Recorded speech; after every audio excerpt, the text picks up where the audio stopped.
All right. So, welcome to our session on hormonal balancing for weight loss.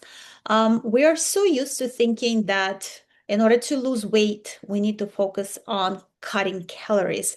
But while that might be true, that's definitely not the whole story because especially not only women, anybody, hormones are actually very, very powerful in terms of our success or failure, and we need to address that. So before we start, I will introduce myself. And I also give you a disclaimer. So this presentation is for educational purposes only. Information presented here is not intended to provide medical advice. And please consult your healthcare provider or the practitioner you're working with to see if certain diets or supplements discussed here are right for you. Now, about myself, I'm Olga Grass. I'm the founder of Happy Nutrition, which offers personalized nutritional solutions based on your health goals, your genetics, your blood tests, and other functional testing to make you healthier and happier. I'm also the founder of Health Academy, where we provide life transforming programs to help you address chronic issues you might be struggling with and find natural solutions to those. And we are going to talk about what hormones are, types of hormones that affect weight, and also how blood testing can help and what we can do to balance our hormones in order to manage our weight.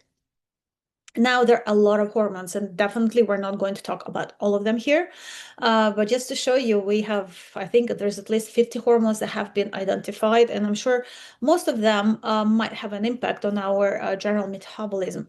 And vice versa, our metabolism will have impact on our hormonal production. So we need to make sure we're all in balance. And the most important thing to remember is that hormones are messengers.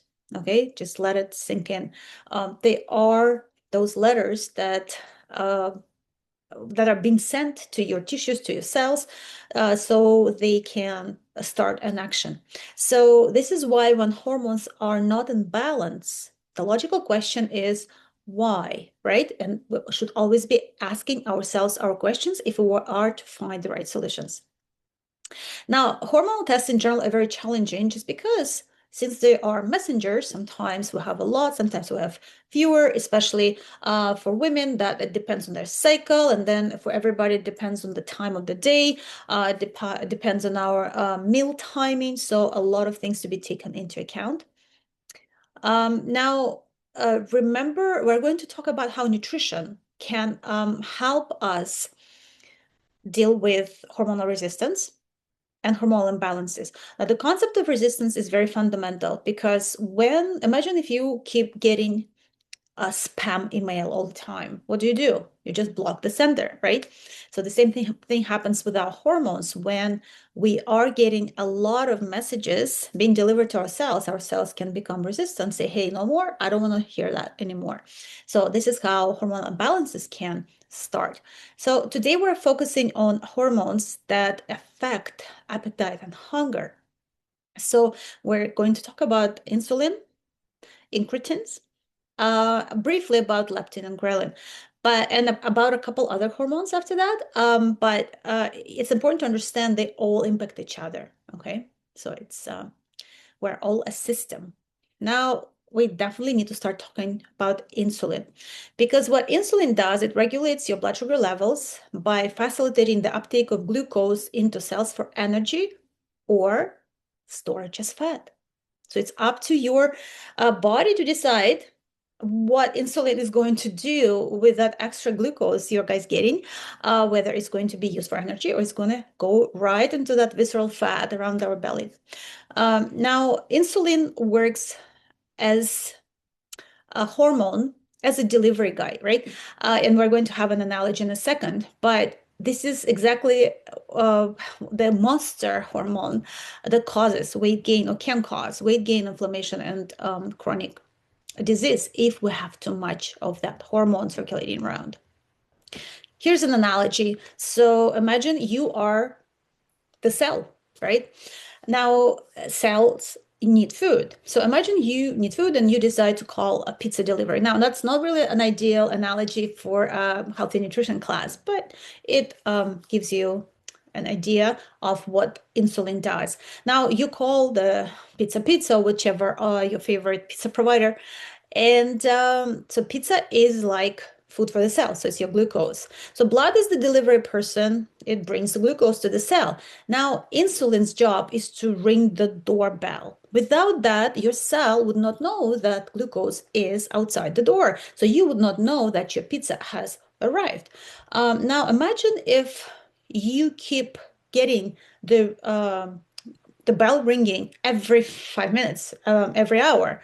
At some point, you will just disconnect the doorbell, right? Because you're sick and tired of the pizza guy ringing your door saying, "Hey, here's more pizza, here's more pizza, here's more pizza." Now you're not hungry. You've already packed your entire fridge full of pizza. You've already put some pizza in perhaps freezer for future consumption. You really don't want more pizza, but he keeps ringing. So this is when you just disconnect the doorbell. This is an analogy for what insulin resistance is.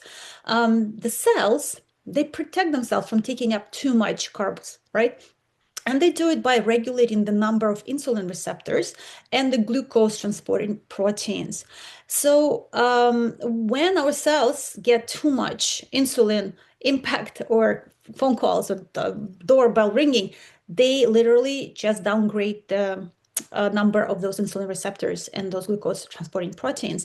As a result, what happens is that your pancreas thinks, okay, well, the cells are not getting my message that the pizza is there, so it keeps pumping more and more insulin, hoping that they will finally hear that loud ringing. Now, unfortunately, this is how insulin resistance develops, and eventually can exhaust your pancreas and can lead to diabetes.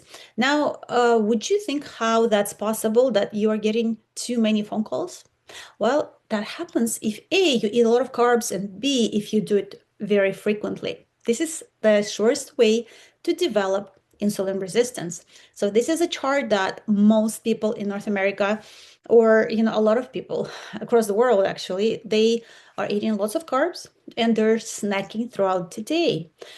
So they're constantly delivering excess glucose to their cells, and the insulin goes up, and cells get more and more resistant towards insulin. And then insulin's job, if it cannot help the cell uptake the glucose, insulin's job is to drive excess glucose into the storage in the liver. Careful. That's an analogy of the fridge. And then if your liver stores are full of glycogen, then it will drive excess glucose to your fat, right? So this is what happens. And as a result, not only you get adipose tissue, you get weight gain, you have higher triglycerides circulating in your blood. So that's part of insulin resistance. And that's also part of metabolic syndrome, okay, that has these factors, visceral obesity, low HDL cholesterol, which is the good cholesterol, high triglycerides, hypertension eventually, and that's insulin resistance is also part of the metabolic syndrome.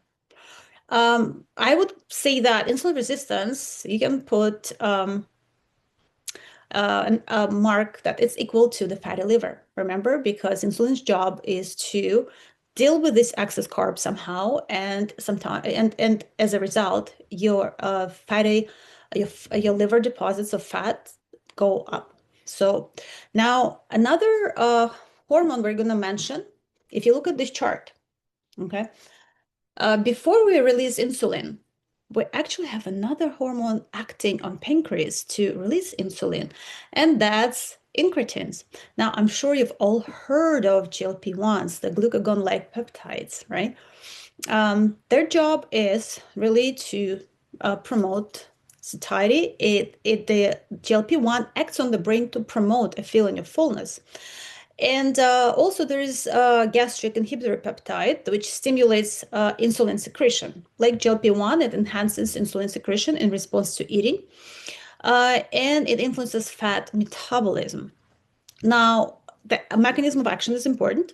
And the reason I'm giving you the mechanisms of action is because it's important for you to understand why problems happen so you can prevent them in the first place and change your lifestyle accordingly. So food intake, when food, particularly carbs and fats, are consumed, incretins are released from your intestinal cells.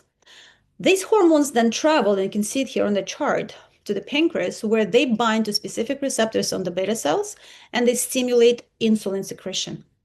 They also inhibit the release of glucagon from the alpha cells of the pancreas because they reduce the hepatic glucose production because glucose has been delivered through food, right? And also, incretins slow down the movement of food from the stomach to the intestines and act on the brain to induce feelings of fullness. This is the mechanism of most GLP-1s out there. So you know that Ozempic and the like have been on the rise, the use of those, because people are trying to artificially um, change the response of their body to the food they consume. But as a holistic nutritionist, my job is to educate you on how you can do so naturally. So I'm going to list a few strategies what you can do to naturally increase your incretins. And I would like you to think about how you would change your diet and your lifestyle. Now, number one, you need to stabilize blood sugar first because GLP-1 secretion is strongly linked to your glucose dynamics. So to do that, eat protein, fiber, and fat together in every meal. And always, always, always start your meal actually with protein and fiber. And then if you have any carbs, they should really come a quick carbs, which you shouldn't have a lot of anyways, but if you do, they should never be the first bite that you take just to slow down and lower your blood sugar response. So never, never eat what we call naked carbs. And start meals with protein or vegetables first. Avoid high glycemic liquid calories. So for those people who love smoothies, that's not about health. Reduce refined sugar and ultra-processed carbs. Aim for 20 to 35 grams of protein per meal in order to stimulate your incretin hormones. The second step you do is you need to increase soluble fiber because fiber is one of the strongest natural GLP-1 stimulators because gut bacteria ferment fiber, then they produce short chain fatty acids, which in turn stimulate your GLP-1 secretion. And I know it's very hard. It's very, very hard to get 35 grams of fiber a day, but when there is a will, there is a way. You can do that. Now that's kind of connected to the previous slide because fiber and especially prebiotic fiber, they feed our gut bacteria and certain gut bacteria, and they're listed here.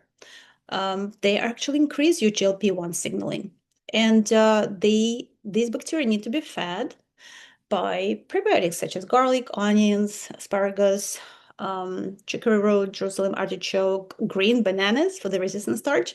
Yeah, and basically you need to support your short chain fatty acid production by those bacteria, such as butyrate, acetate, propionate, and resistant starch is a great way to do so. Now, always include healthy fats with each meal, just like I said, because fats slow gastric emptying. There is no need for chemicals to do that. Bitter foods. Our society loves sweet stuff, but we need to learn to love bitter. Bitter compounds, they stimulate gut hormone release, and this bitter taste activates receptors in the gut and leads to increased GLP-1 secretion. So arugula, dandelion greens, bitter melon, cacao, this is all helpful. Now, increased protein, we have talked about that. Polyphenols are great. We need to support the cells that produce the hormones, right? Because if we have gut inflammation, dysbiosis, and the toxins, we're going to have issues with producing GLP-1. So key nutrients, zinc, vitamin A, vitamin D, glutamine are all important. And obviously, to slow gastric empty naturally, we want to support our digestion, want to add vinegar, apple cider vinegar before meals, eat fiber first, chew slowly, and include some fermented foods. And avoid GLP-1 suppressors, ultra-processed foods, artificial sweeteners, high fructose intake, chronic alcohol. and create your meal schedule. I cannot emphasize how important schedules are for our health, whether it be for milk consumption, for circadian rhythms. We need to live on a schedule. And I know our society, our life makes it very hard, but this is one of the most foundational steps you can take to help your health. So plan your meals strategically because GLP-1s responds best to structured meals, 3 meals a day, no snacking, protein-rich breakfast. That all improves the incretin rhythm. Okay, so we're briefly going to talk about leptin, which is produced by fat cells, and it signals to the brain to reduce appetite, increase energy expenditure because fat stores are sufficient, so you're not hungry anymore. The problem is, it is a fullness hormone, right? And just remember how we talked about insulin resistance? Well, guess what? We can get leptin resistant as well, because if we have a lot of fat cells and they release a lot of hormones at some point, we get resistant to the message as well to stop eating. And a lot of people overeat because they are leptin resistant. So we really need to focus on managing that. And the only way to eat less in the long term is not to be hungry. And the only way to do this is to control the hormones to regulate hunger and leptin specifically. Because we know that overweight people, especially children, produce large amounts of leptin naturally because they have a lot of fat cells. But then they're getting less and less responsive, so they overeat and the vicious circus continues. Okay, so gain weight leads to overeating, which leads to gain weight. Not an ideal situation. Ghrelin is another hormone that basically tells you it's the opposite of leptin, tells you, hey, I'm hungry. It's hunger hormone. We need to eat. It stimulates appetite and signals the brain to eat. It's produced naturally by your stomach to stimulate appetite when the stomach is empty and the walls are not stretched. A very important point. So we know for a fact, by the way, that lack of sleep will increase ghrelin. So if you're not sleeping at night, very often you might feel hungry. You might go to the kitchen and say, hey, what's in the fridge? Not good for weight loss. Because if we have imbalance of ghrelin, all these other hormones will be affected. So what do we do to balance our hunger and hormones? It's eating high protein food, high fiber foods, healthy fats, non-starchy veggies, and low glycemic load. You will see that actually these suggestions are very similar to the ones I had for increasing incretins, right? So the nutritional strategies are actually the same for balancing all of these hormones. Definitely important to get enough omega-3 acids. Okay, so the next hormone we're going to talk about is cortisol, because when we're stressed, there's no way we can fix insulin sensitivity. If you think about it, cortisol is a hormone of fight or flight.